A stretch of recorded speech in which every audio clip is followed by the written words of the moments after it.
జూబ్లీహిల్స్ ఎన్నికల కోసం నానా తెప్పలు పడుతున్నారు రేవంత్ రెడ్డి. వాస్తవంగా సీటు ఆశించింది అజారుద్దీన్, కానీ అజారుద్దీన్కి సీట్ ఇవ్వలేదు. తను నవీన్ యాదవ్కి ఇవ్వాలనుకున్నారు.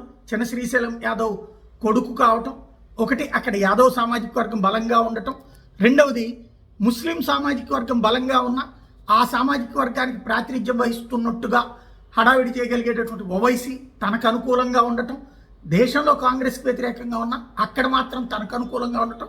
ఈ నేపథ్యంలో అజారుద్దీన్ కనుక కీలక పదవి వస్తే భవిష్యత్తులో తనకి థ్రెట్ వస్తుంది, లేదంటే తనకంటే పాపులారిటీ ఎక్కువ వస్తుంది అన్న ఉద్దేశం చేశారు.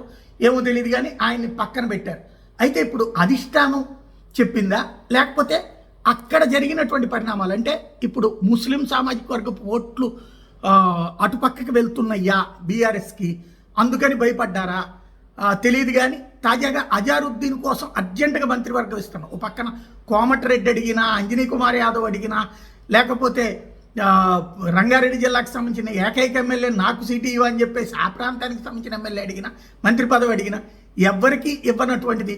అదేమంటే రెడ్లకి అసలు లేదు అన్నటువంటి చెప్పుకొచ్చింది. అట్లాగే బీసీలకు సంబంధించి కూడా తను ఇవ్వాలనుకున్న వాళ్ళకే ఇస్తూ వచ్చినటువంటి రేవంత్ రెడ్డి మొట్టమొదటిసారిగా ఇప్పుడు మంత్రివర్గ విస్తరణ, ఏది మొన్న చేసినటువంటి విస్తరణ అధిష్టానం, ఇప్పుడు కూడా అధిష్టానమే ఆయన మీద ఒత్తిడి తెచ్చిందో, లేకపోతే జూబ్లీహిల్స్లో ముస్లిం ఓట్ల కోసమే చేస్తున్నారో తెలియదు. కానీ అజారుద్దీన్ని అర్జెంటుగా మంత్రివర్గంలో తీసుకుంటారట. రేపు కాకుండా ఎల్లుండే ఆయన చేత ప్రమాణ స్వీకారం చేస్తారట. మంత్రివర్గంలోకి తీసుకోవడానికి ఆయనకి ఏ పదవి లేదు కాబట్టి, ఎమ్మెల్యే టికెట్ కూడా ఇప్పుడు అవకాశం లేదు కాబట్టి ఎమ్మెల్సీ పదవి ఇచ్చి ఆయన్ని మంత్రివర్గంలోకి తీసుకుంటారట. ఇది తాజా నిర్ణయం. సాధారణంగా ఎవరైనా సరే డైరెక్ట్గా మంత్రివర్గంలో తీసుకున్నాక 6 నెలల్లోపు ఎమ్మెల్యేనో ఎమ్మెల్సీగా ఎన్నికవ్వాలి కాబట్టి తనకి అవకాశం ఉంటుంది. అలాగా ఇప్పుడు అజారుద్దీన్కి అవకాశం ఇస్తున్నారు. భవిష్యత్తులో ఎమ్మెల్సీ ఒకటి ఖాళీ చేసి ఇవ్వడమా, లేకపోతే ఖాళీ అయ్యి వచ్చే దాంట్లో ఇవ్వడమా అనేది చేసుకొస్తారు. ఇప్పుడు మిగతా వాళ్ళు మరి ఊరుకుంటారా?